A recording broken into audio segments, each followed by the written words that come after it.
public benefits, Medicaid public benefits, Social Security, SNAP, and things of that nature. We also have a Veterans Advocacy Project, which assists with veterans cases against the Veterans Court. And we also house the office of the DC Long-Term Care Ombudsman, and I will share the phone number for their office later on, but the Ombudsman also advocate for seniors receiving long-term care services in DC. In addition to that, we also do some outreach. We have self-help offices throughout the District of Columbia. Right now, they're operating remotely, but as the end of the pandemic approaches, they'll be reopening. We have a homebound elderly project where our attorneys can visit homebound seniors in their homes, so they don't have to come out to our office. Again, that project is on hold for the time being during the pandemic, but once it's safe again, that project will be operating. And we also have senior Medicare Patrol members that assist clients with resolving issues related to Medicare fraud or abuse. But as I mentioned, I work in the Public Benefits Division, and I specifically focus on seniors who are looking for long-term care services and supports. And so what are long-term care services and supports? I like to think of it as a broad range of services and items that can help a senior or a person with a physical disability age and live their best life. Typically, the technical definition, long-term care services help people who need assistance with their activities of daily living. And activities of daily living are activities such as eating, bathing, getting dressed in the morning, moving around, as well as instrumental activities of daily living. And those are things like housekeeping, preparing meals, managing medications. Long-term care services can be provided in various different settings. They can be provided in the community, such as in your home or an assisted living community, or they can be provided in an institutional setting like a nursing home. Today, we're going to be talking about community-based long-term care services and supports, so those services that allow people to age in their homes. And one type of a long-term care service that allows people to age in their home is personal care aid services.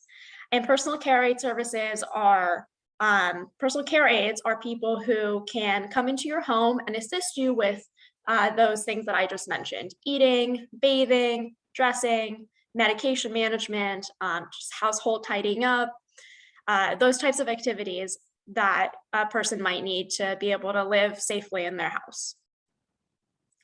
So where can DC residents get personal care aid services? Well, the District of Columbia Medicaid program offers personal care aid services in one of two ways. One is through the traditional Medicaid program, and the other way is what is called the Epd Waiver, the Elderly and Persons with Physical Disabilities Waiver. And the Epd Waiver is a part of the Medicaid program. And both of these programs do provide personal care aid services, but they have a few differences, and I'm going to talk about those differences in the next few slides. So the Epd Waiver has typically, it provides personal care aid services, but in the past has also provided other services, including case management. Beneficiaries can access the adult day health programs, which currently are on hold during the pandemic, but that is available. They provide homemaker and chore aid services for basic, just kind of tidying up or spring cleaning type activities. They provide personal emergency response services, so the life alert type button. And they also encompass something called the Services My Way program, where somebody can choose their own personal care aid. And I'll talk about that a little bit later. The traditional DC Medicaid does provide personal care aid services, but it hasn't provided these other types of services in the past. So that's one key difference between the two programs. So who qualifies for personal care aid services through DC Medicaid?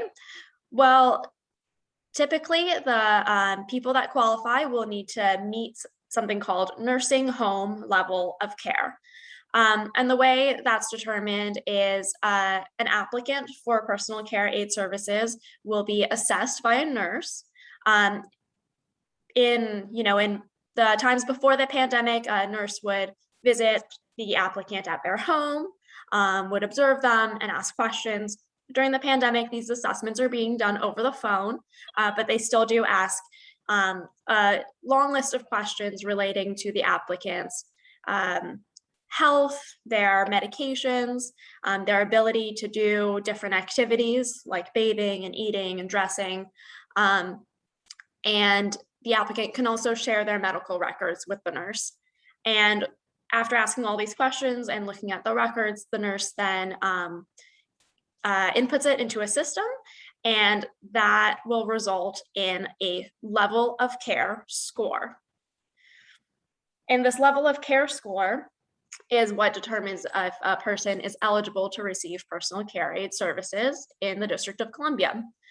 So to receive services through the EPD waiver, the applicant must score at least a 9 on the level of care. And to receive services through the traditional Medicaid state plan, the applicant only needs to score a 4. So that is another key difference, the score that you can get. And the score that a person gets is, it correlates with the number of hours of personal care aid services that the program will pay for. Currently, the EPD waiver provides up to 24 hours of care.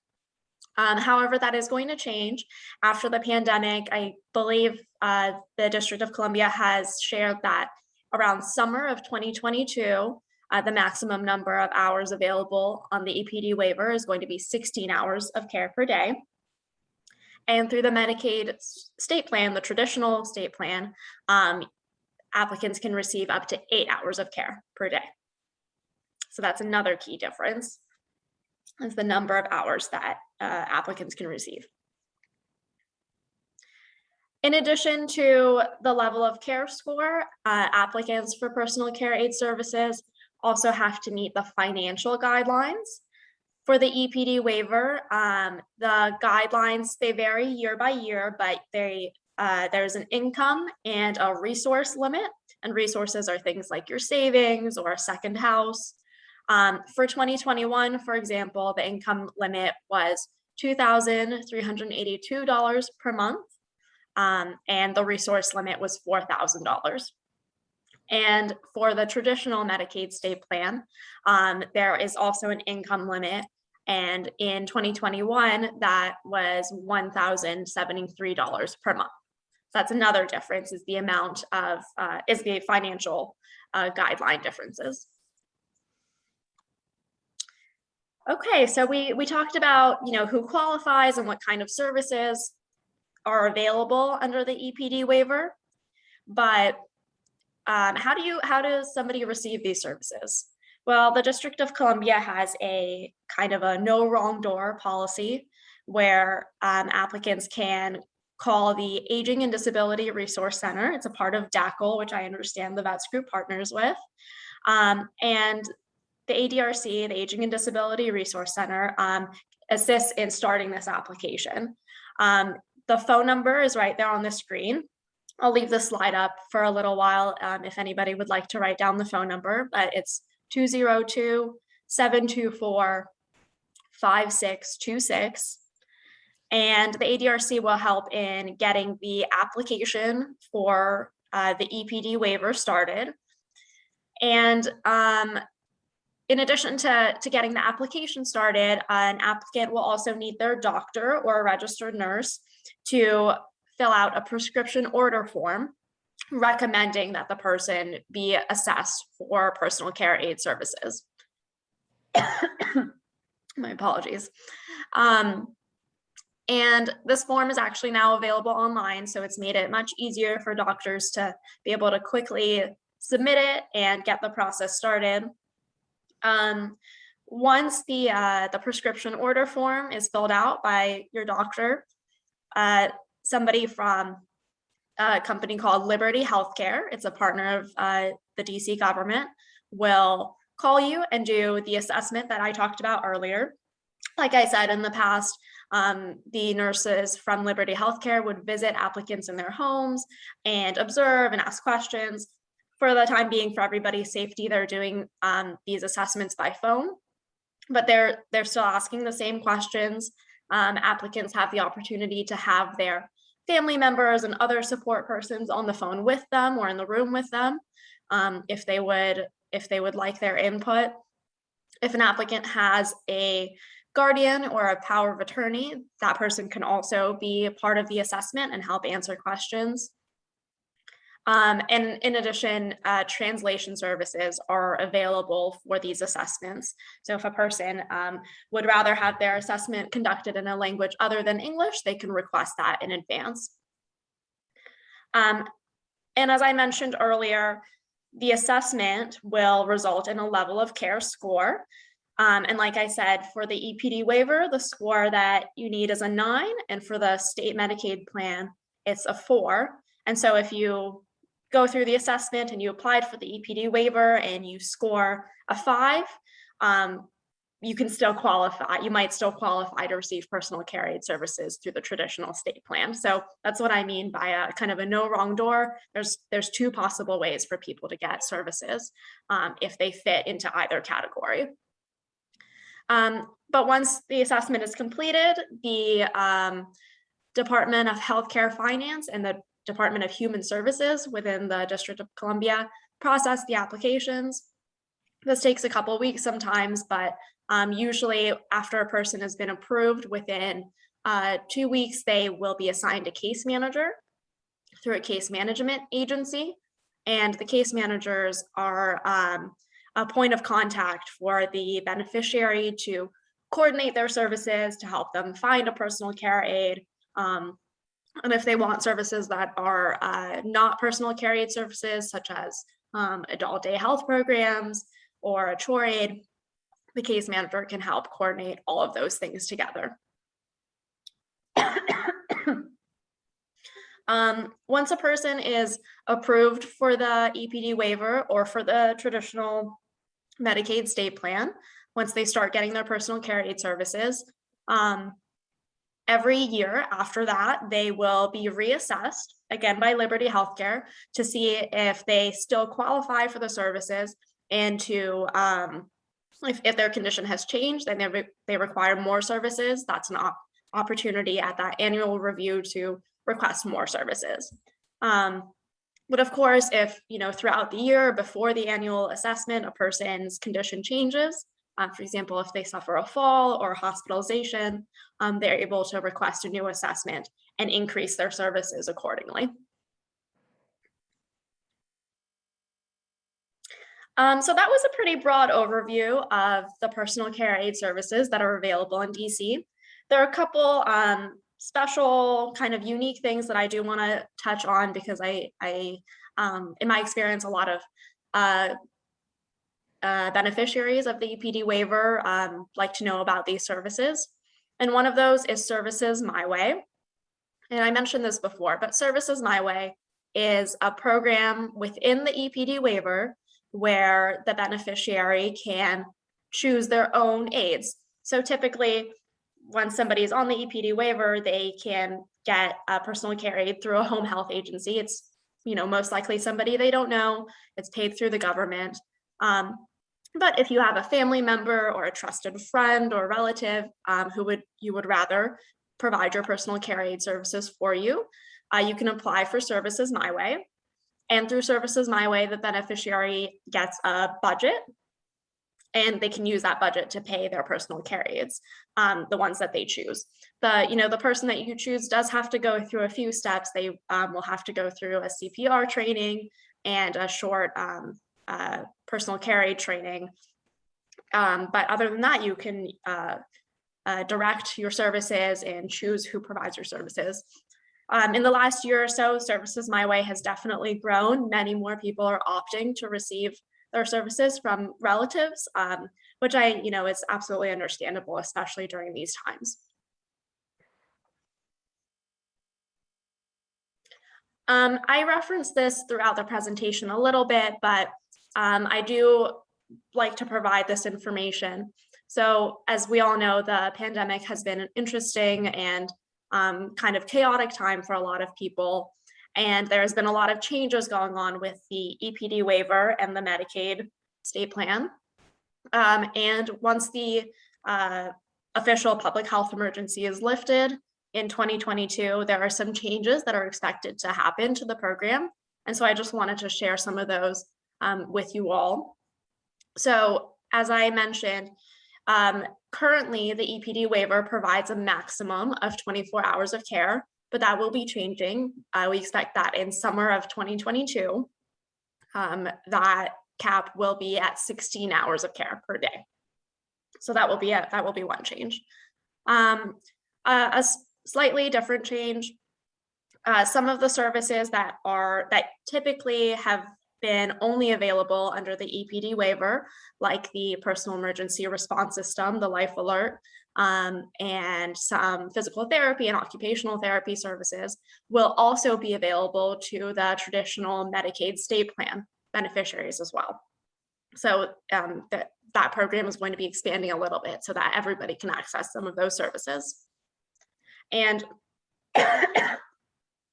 two special programs that are also expected to roll out in 2022 are, the first one is the PACE program. And PACE is going to be a pilot project that's available in wards 7 and 8. And it will provide similar services as the EPD waiver. It will continue to provide personal care aid services, but it will combine beneficiaries' Medicaid and Medicare services and allow for greater care coordination. There will also be PACE sites available in Ward 7 and 8 where people can go get various different healthcare providers all in one location. As I said, this is rolling out in 2022, and that's kind of all the information I have on the PACE program right now, but I did want to share that with you all. And similarly, another program we'll be rolling out in 2022 is the dual eligible special needs plans, the DSNPs. And somewhat similar to PACE, this will also help coordinate Medicaid and Medicare services. And it will allow people that have both Medicaid and Medicare to sign up for a DSNP plan through an insurance provider and kind of combine the coordination and care for both of those. And it will continue to provide EPD personal care aid services. So more information about that will be coming through the DC government in the coming year. But I wanted to share some of those updates with you all. And seeing as there are so many changes and so much information that I shared today, I wanted to include our office's phone number and the phone number for the DC Long-Term Care Ombudsman, should you have a question or face any issues with your EPD waiver or personal care aid services in the future. You can contact my office, Legal Counsel for the Elderly, at 202-434-2120. And that phone number is also on the screen. Like I said, our office helps with not only EPD waiver services, but a whole host of legal services, including landlord and tenant, consumer fraud and abuse, as well as veterans court of appeals issues. And we also house the office of the DC Long-Term Care Ombudsman, who I work very closely with in regards to long-term care services. So if you have a question or a complaint, the Ombudsman can assist in resolving those. And their phone number is also on the screen. It's 202-434-2190.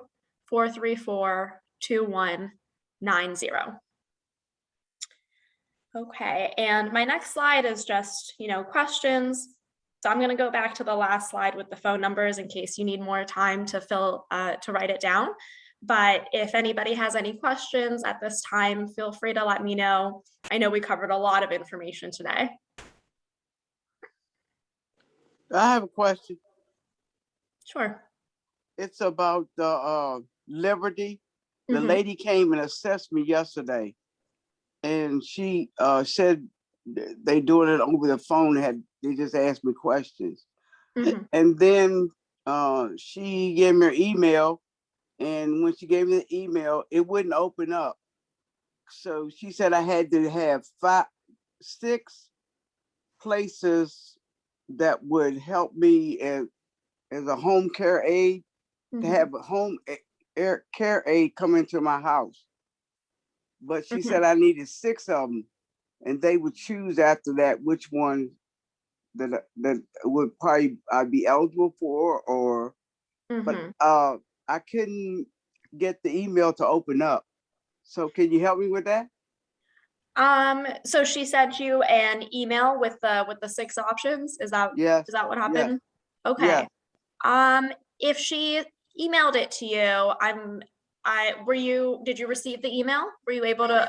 I just know her name and who it's from, but as far as opening up to find out about the AIDS and all that, it wouldn't open up. The email Okay. wouldn't open up. Okay. I think you can try either calling our office or the Aging and Disability Resource Center. They'll be able to share that list with you. So just to share with everybody, the nurse assessors, when they assess, it will take a couple days sometimes for the assessment results to come through. Yeah, that's what but she sometimes said. and sometimes they like to get ahead of it and just share some information with you while you're waiting, so that you're ready for when you get your results. But once, if you are approved, then you have the choice to select, I think they ask you to select 6 potential home health agencies that you might want to work with. And they'll reach out to those 6 to see who's available to help. Yeah, I don't know how. That's what my question is. How do I get the numbers for those places to give to those people in Liberty? Because I don't have that information. Right. So I think if you call the Aging and Disability Resource Center, and let me Which pull one is that. that? Let me pull that phone number up. It was back here. They'll be able to assist with that. And once you do receive your assessment results, if you're approved, you'll also be connected with a case manager, and your case manager will be the one to handle that. I think the nurse assessor was just trying to give you some information while you're waiting. But if you do have questions and need help finding that list, you can call the Aging and Disability Resource Center. And the phone number. 202-7724. 724 5626. Yeah, exactly. 5626. Okay, thank you. Of course. Okay, do we have any other questions? I see DeLorean. Go ahead. Unmute yourself. All right, can you hear me? Yeah, go right ahead. Okay, I've had a personal care aide for a while, and my situation changed. I got hospitalized, and they moved my time up from 8 hours to 12. But now the personal care aide, one of the personal care aides that I have on the weekend, only wants to work one day. So I called the company, and they're saying that they don't have anybody to take her place. So what am I supposed to do? Sir, do you have a case manager that? Yes, I called the case manager, and the case manager said all of these nursing companies are short on people. So Yeah. I won't be able to get anybody probably until they can find somebody for me. And I don't want to, I have somebody during the week, but the weekend is like when I think I'll need somebody more, Absolutely, yeah. And your case manager, is supposed to assist in coordinating that. See, She is correct. I called her this morning. Mhm. She said that if the company that I got this aid through, if they don't have anybody, Right. I'm short, basically. Right. So one option that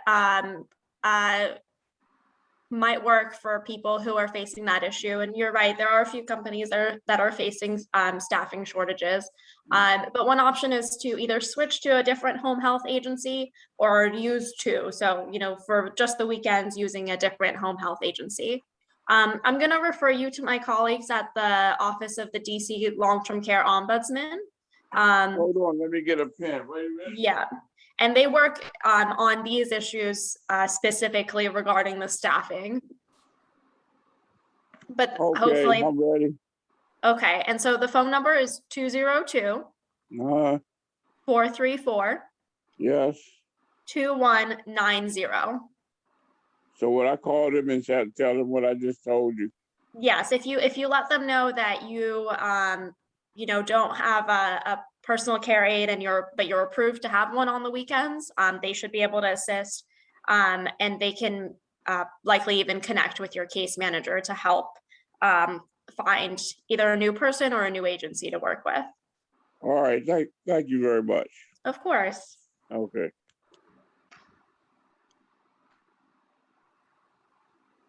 Okay, next question. I thought I saw somebody's hand. Ms. DeLorean, you have to unmute yourself to ask the question. I see her waving. She's waving her hand, but she's not unmuting herself. Yeah, hello? Okay, go ahead. Yes, my name's Lois Coleman. I've been trying to get an aid for the longest, but they always tell me about my age. I'm not old enough to get an aid, and that don't make no sense to me about this aid, but the aid situation, because I have back problems and scoliosis and stuff like that, that I pains, but they would not send me an aid. So I don't know what to do about that. Okay. I'm like suffering. Yeah, I'm so sorry to hear that. The EPD waiver is it provides personal care aid services for seniors as well as people with physical disabilities. So if you fall into one of those categories, you can apply for it. I'm not the one who does the assessment, so that part is out of my hands, but you should be able to apply. Have you called the Aging and Disability Resource Center to start an application? So, Well, I got this other place yeah, that's gonna be age helping me. Hopefully something come through. But I appreciate trying to get something like this too. Because I'm doing everything on my own. I don't have no help doing nothing. Absolutely, I understand. You can try calling the Aging and Disability Resource Center, and they can also help start an application for the EPD waiver. And if you already have one underway, they'll be able to look at it and give you a status update. But If I have what? If you had already started an application for it, but if not, I didn't. Okay, so they'll be able to help start the application process for you. It's a simple phone call, and I'm putting the phone number on the screen. It's 202 202 724 724 5626. Sahar, this is Joe Wynn. Did she mention something about an age? Is there an age requirement? So, like I said, for the EPD waiver, it's for seniors and people with physical disabilities. So if you're not over 60 but have a physical disability, you can still qualify for the EPD waiver. Well, I'm gonna try this because I've been turned down a lot of times, and I'm 61. So I mean, it's like crazy to me. They get turned down. They don't never come to me or call me and tell me, "Well, Miss Coleman, you're not eligible." You know what I'm saying? Don't make no sense. Yeah. I'm not sure if it was the EPD waiver that you applied for, but from what you're telling me, it sounds. This is new right here to me. This is Okay. very new, so I think I'm gonna try this to see what happens, you know. Yeah, 'cause hopefully it I works. have caseworkers every now and then. Other than that, I have to do everything on my own, like I said. Plus, I'm dyslexic, you know what I'm saying? So I need a lot of help and can't get it, you know? Right. So that's how my life going. But thank you so much. Of course. Okay. We have any other questions for Sahar? About the EPD waiver or the PCA waiver? Any of you that are already enrolled in the program want to share your experience about it? Now I my just want, hand is up. You don't see my hand? No, ma'am. Go right ahead. Maddie Shine. Go ahead, Maddie. Oh, I am in the program, and it's time for me to be recertified. And I was listening to the lady that just got off, and I know in order for me to get started, you have to be evaluated, and you can get the EP waiver. I think you call Liberty Mutual, Liberty Health, and a nurse will come out, or either they'll do it over the phone, and they'll ask you a series of questions.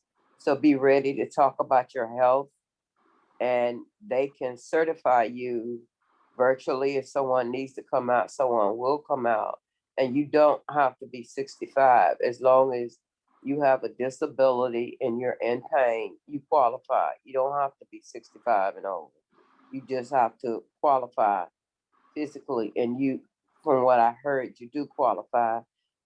But me, I need to be recertified. You always have to get recertified. Okay. Thank you. How you doing, Mr. Wynn? We're doing pretty good today. Glad you could join us. I see a hi, hand Joe. up. Hello, Joe. This is Georgia Green. Could you put my name on the list? I didn't see it on there. Okay. Georgia Green, please. Sure will. Okay. Okay, thank you.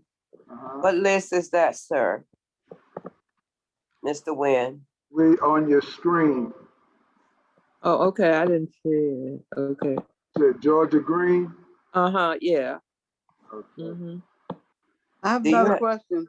Do you Okay. have Maddie Shine up there? Yes, we do. Thank you. Okay, we had another question. Who was that? Yes, Eddie Page. Okay, Miss Eddie, go Miss ahead. Eddie Page. I'm asking, how long does the waiver last? What amount of time is the waiver? It lasts for a year to 3 years, or what? So when you apply, if you're approved for 1 year at a time. So every year, you'll go through another assessment, and they'll determine if you're still eligible. And if you are, then you're on it for a whole other year. All right. Most people, if they qualify, the first time, they stay eligible, then future assessments will keep them eligible. I do want to share a caveat, though. The eligibility is for 1 year, but if you are hospitalized, I think for more than 6 months, then you might have to reapply for the waiver again. There's been a little flexibility with that during the pandemic, but if you are hospitalized for a very significant period of time, you might have to reapply after that.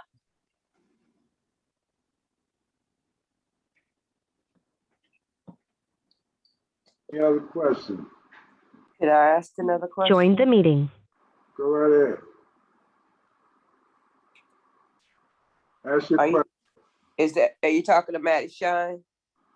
Whoever has a question, go right ahead. Oh, Sahara, you just talked about being in the hospital. If you're in the hospital, anywhere from 3 to 6 months, when you go in for any reason and they admit you, can't you talk to a social worker that's there to get back on track before Yeah. you're even discharged? So when you get home, they will know when you're discharging, meet you right there and get you right back on track right away. That's absolutely correct. There's Mhm. community transition services that are available. So if you do get hospitalized, a social worker from the hospital should be able to talk to you, and they'll usually do a new assessment for you to see if your condition has changed, if you need more services or different services.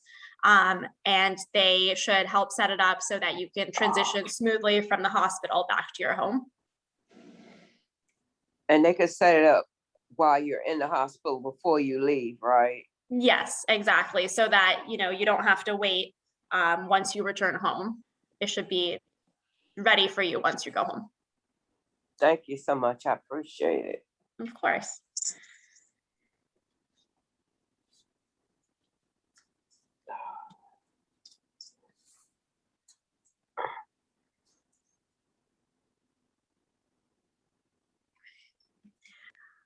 I have a question. Yes.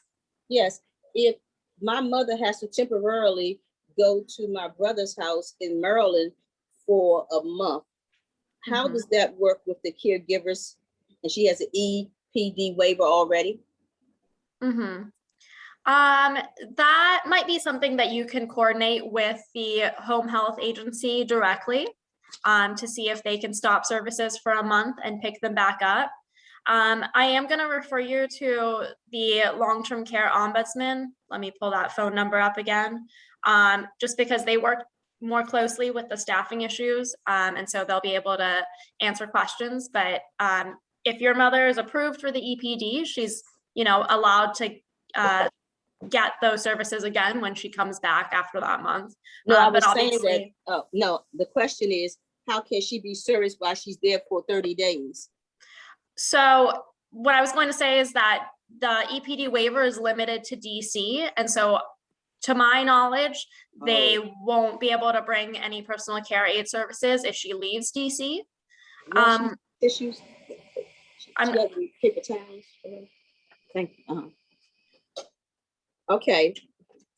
But I do recommend calling the office of the ombudsman, and that phone number is up here. They should be able to confirm that.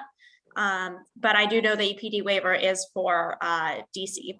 But the phone number is 202-434-2190. Okay, thank you very much. Of course. Thank you very much. Excuse me. Yes. Was there another question? Yeah. Are you saying DC is the only place you can live that have an EPD waiver? So different states have different programs that are similar to the EPD waiver, but the EPD waiver is a DC program. It's a DC based program. And one of the requirements for the EPD waiver is that you have to be a resident of DC. So that's why I was referring the former person with a question to the ombudsman, because it sounds like her mom is not going to be moving to a new city. She's just visiting for a little while. But if you do move outside of DC, then you would have to apply for whatever that state's comparable program is. Hi, hello, I got a question. You talked about income. What's the income qualification? Let me go back to that slide so you can look at it. These income guidelines do change every year, but for the EPD waiver, the monthly income limit is 300% of the federal SSI level. So in 2021, it's $2,382 per month. And that includes any income from Social Security, food stamps, pension, all of those count. But like I said, it changes every year. So in 2022, it'll be slightly higher. And for 2021, the resource limit is $4,000. And for people that might need some help getting that started, would you all do that? In starting the application?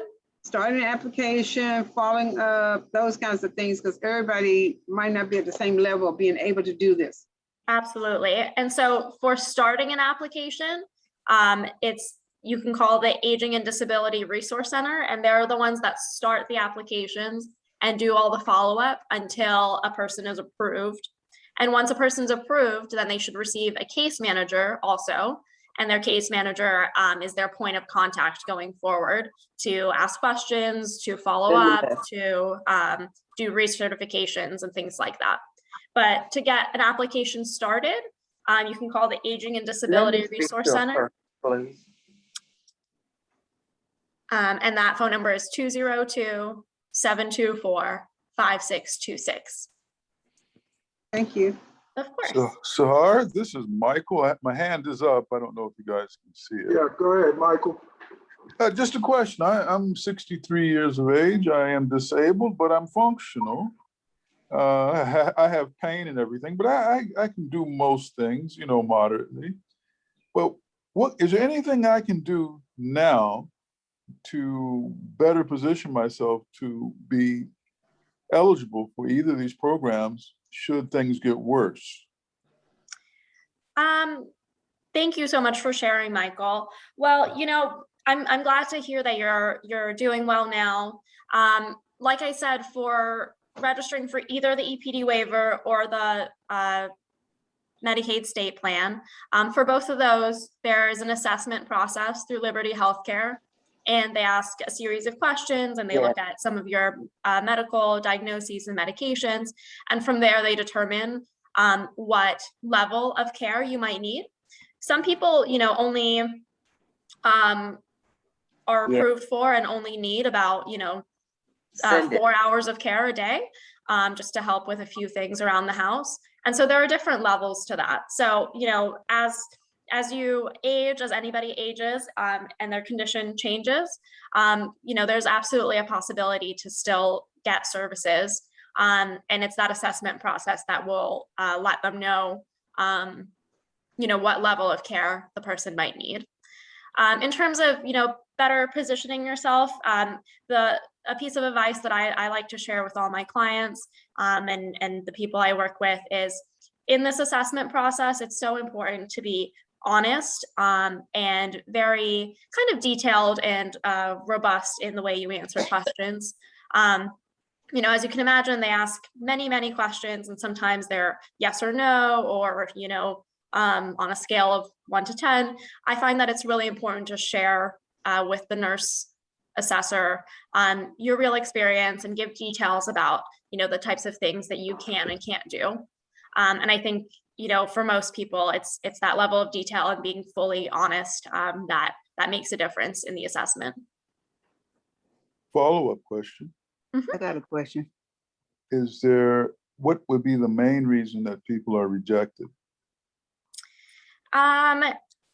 For, you know, most people, if they are rejected, it's either because they don't meet the level of care score or for financial eligibility reasons. So, you know, the financial guidelines, as I just went over, they do change every year, but, you know, if you are outside of them, then you might not be able to receive services through the EPD waiver until you do fall within those financial guidelines. But I think people are often, in my experience, a lot of people are often rejected, even though they need the help, but because the assessment didn't fully reflect how much help they need. And sometimes that's because of a problem in the assessment, such as, you know, if the person needed translation services and they weren't available, or if the person has a guardian or a power of attorney that wasn't present to help them through the assessment. And those are typically somewhat easy fixes because you can request a new assessment to fix those problems. But sometimes people are rejected because even though they went through the assessment, the assessor didn't fully capture the level of care that the person needs, either because the person didn't share enough detail or because the nurse didn't ask enough questions. And that's why I like to share, you know, with my clients, that it's so important to share stories and details about your health and the things that you need help with. Okay. They got about 4 hands still up. Miss Shine, Miss Green, and Miss Miller, their hands was up for a while, guys. Okay. Go ahead, Miss Miller. Miss Nyler. Nyler. I'll okay, so like you're saying, suppose you're all right now. I'm 69 years old. And if something was to happen and I was to go in the hospital and I didn't have family or didn't have anybody to access me or call the number or what, who would do that for me? Well, so if you were in the hospital, like we discussed, there are social workers at the hospital that Okay. can get it started. But, you can prevent that before having to, go to the hospital before an emergency happens. If you feel like you might be needing services at this time or in the near future, you can still apply for the EPD waiver and get that process started. And like I said, there is an annual reassessment, recertification process once you're on the waiver. So if you're approved for, let's say, 5 hours of care per day now, but in the future you need 10, there's an opportunity to get reassessed and get that higher number of hours. Okay, thank you. Of course. Georgia Green has been up for a while. Yeah, but I've already talked to Joe and he answered my question. And Thank you very much. Yeah, Maddie Shine. Yes, can you hear me? Yes, ma'am. Yeah, if you know you have to go in the hospital for any reason, is there any way to let them know you're going and keep things in place so that when you come out, somebody will be there to help you get home and your service will continue on instead of having to go through it again? Yes. So if you're currently on the waiver, if you're currently approved for EPD and you're getting your services, and something happens and you're hospitalized, you still keep your EPD waiver. You're approved and that approval doesn't go anywhere. The only exception is if you're in the hospital for a very long period of time, something like 6 months maybe. And like we talked about, if that happens, there are social workers at the hospital that can restart everything and make sure that you have your services when you get home. But if you're currently approved and you are hospitalized, your services should still be there. You might have to contact your case manager just to make sure that the aide, knows what day that you're coming home, so they can be there for you. But your approval will not change just because you're hospitalized. Oh, okay. So I'm surprised to hear that that's only in DC. They don't have it in Maryland and Virginia and places like that. Every state has their own program. They might be called something else. They are not all called the EPD waiver. And every state does it a little bit differently. So they might have different types of services or different income guidelines, and different number of hours that they provide, but it is a state by state program. So if you're approved for a DC program, it doesn't transfer to another state. You would have to reapply in that new state for their own program. Oh, I see. I see. And these private people who have like private care aides, is this paid by their personal insurance or something like that? That is one option for some people. If they don't use the Medicaid program, they have the option to pay for private care through either out of pocket or through an insurance. How do you get an insurance to help you pay for a care aide? I would like to share that I'm not at all an insurance expert, but from my understanding, it would depend on what insurance you have, what kind of plan you have, and what is covered under your policy. Oh, okay. Thank you so much. I appreciate it. Of course. Now, Eddie Page, you had your hand up. And then Mr. Danny, did you still want to say something?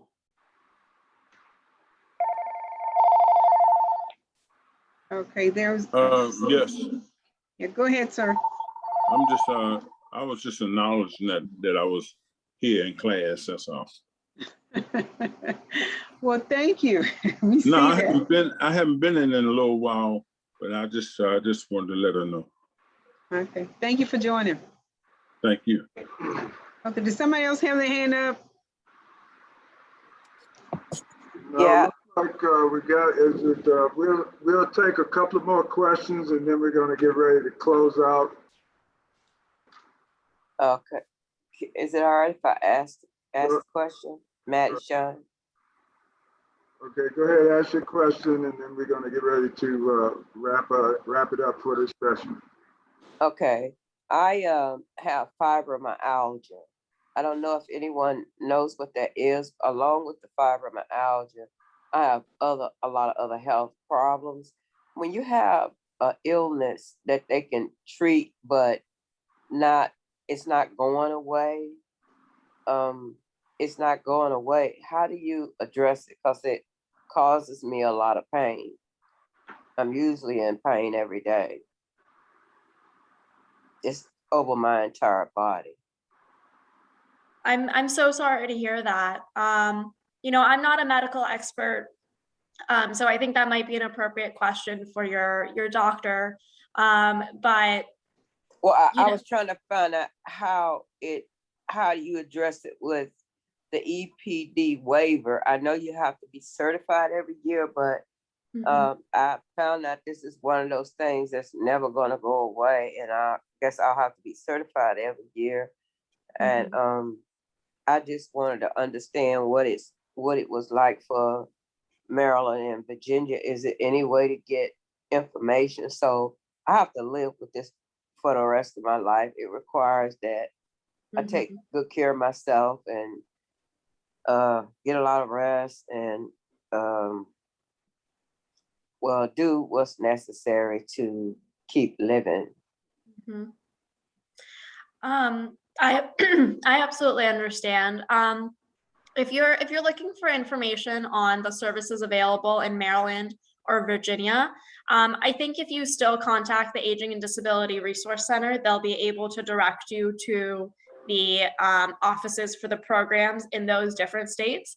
Like I said, these are state-by-state programs. So for DC, it's the EPD waiver. And unfortunately, I'm not familiar enough with Maryland or Virginia or any of the other state programs to give any advice. But I do think that the Aging and Disability Resource Center should be able to at least share their contact information with you so that you can find what types of services they provide. And so I'm putting, yeah. I'm sorry, I was just trying to say thank you. Oh, of course, yes. And I'm just putting that phone number back on the screen. And to read it out loud again, it's 202-724-5626. Okay, and last question, Douglas Hall, last question. You have a question, Douglas Hall? No, he's not there. Well, I have a question. I was late coming into the Zoom room and I don't even know what EPD stands for. Would somebody tell me what that stands for? Yes, the EPD stands for the Elderly and Persons with Physical Disabilities Waiver. It's a part of the DC Medicaid program that provides personal care aid services. Elderly Persons with Disabilities Waiver. Elderly Persons with Physical Disabilities Waiver, yes. Okay, I think you need to write things out because people don't always know what these letters stand for. Okay, well, we will share the PowerPoint slide following this session, but we're gonna wrap it up for this session. We also will provide a copy of the recording to the project director so that you will have access to the recording and the slides. But let's thank Sahar for a great presentation and answering all of our questions. Thank you so much. Thank you, Shahar. Thank you so much. And thank all of you. You so did much great. for this Nice information. job, young lady. Thanks Thank so you. much. I'm so thankful for this service, and I'm thankful for the cyber seniors. Thank you. Thanks so much. I really appreciate it. Appreciate all y'all work. God bless you. Thank you all. And thank you, Joe, and to the VETS group for inviting me here today. It was a pleasure to speak with all of you. You'll all be in my prayers. Thank you. Yes. Be safe. And I want all of our seniors to continue to keep coming back. Thank Yes. you. Yeah, we will. Thank you. Okay. Thanks One for being more. our treasures. And Thanks for guys, being my I was treasure. just, seniors, to me, Here's say the this, hi, suggestion. hello. Next time when you all join the meeting, sign in the meeting and put your name there, and you won't have that problem any longer. If you need some help, I'm Queen. Most of you got my number. Just give me a call. Okay. Queen, I need help. Good to see you, Miss Queen. Hi, Queen, guys. I don't have Yeah, Miss it is Queen. good to see Miss you. Queen, Hi. I Thank need, you. I need a Hi. good biscuit recipe. Anybody got? One more thing. Yes. If you could suggest, have a session on, Social Security. I haven't started Social Security yet, Okay. even though I am of age, but there's a lot of facets to it. And I really, really, really need to know what's going on before I sign up. Well, listen, one thing I do want to say about Social Security, Ms. Nguyen, please let me say this. 65, apply for your Medicaid Part B, please.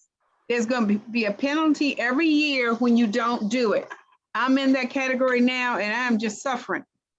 I think I did apply for Medicare Part B. That's for medication, correct? Please do everybody listen. And when you're 65, apply for it, even if you think you don't need it. They will penalize you for the rest of your life. Wow, thank you. Yeah, they will. 65, Medicare Part B, apply for it. Even if you think you What don't I need say? it. Y'all talk about the 50, I did. the 60 and stuff like that. But what about the ones that 61? And y'all don't think about that part. That's why I don't get involved with that. What's the problem? You saying about people that's 65. What about the 61s? You know what I'm saying? Trying to get things done with, Social Security and all the rest. Okay, That's the reason to ask questions. They make exceptions. That's what I'm doing right now. I'm asking you. And I would like to get your numbers, Miss Queen, because I'm new. 202. I'm new in this class. No, 202. Hold on, I need to write it down. And I know they shun against giving folks their number, but y'all can call me. I don't care. And I can give you my number. I'm not shy at all. Okay, 202. 202. 660. 660. 2958. 2958. Yes. You want mine? Okay. We'll do it offline. Just call me offline. You got mine. All right, I'll do that, baby. You enjoy yourself. God bless you. All right. Miss Queen, can I ask the last question? Yes, ma'am. When you're 62, can't you at least apply for Medicare and Social Security and disability and all that? You can get disability before you're 62. Yes, ma'am. Absolutely. You can apply for it. They'll let you know if you're eligible to get it. But I'm just making the point that 65, you need to apply for Medicaid Part B. I think checking up is in order. Sometimes they get things mixed up and. Okay, you guys got my number. Call me offline. Mr. Wynn, get ready to shut it down. I don't want to be disrespectful. Okay. All right. Say it one more time. 202. 660-2958. 660-2598. 2958. 2958. Yes, ma'am. Thank you. Okay, everybody have a great day. You too. Thank you. Bye now. Bye now. Be blessed.